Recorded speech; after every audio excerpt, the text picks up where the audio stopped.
Kawan saya ada buat kerja mesin rumput di kubur. Apakah hukum saya pijak kubur tersebut? Tak boleh pijak. Kenapa pijak kubur? Kan dilarang pijak kubur. Faham? Dia ada dua pandangan ulama. Satu, larangan itu membawa kepada haram. Pandangan kedua, membawa kepada makruh. Sekurang-kurang makruh. Okey, tak boleh. Yang dibolehkan jika tidak ada tempat berpijak, dibolehkan. Contoh ketika orang membawa keranda mayat, nak pergi ke liang, terpaksa lalu ke kubur orang. Takkan nak lalu ke celah-celah, kanan kiri, kanan kiri. Bukan senang, berat danang. Nah, mayat gemuk pula. Nah, jadi terpijak kubur orang, dimaafkan. Tu je.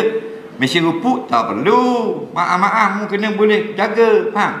Lalu kot celah. Lepas tu kalau nak pergi kubur, tengok. Kalau orang tu lalu straight je, tak ada ilmu tu.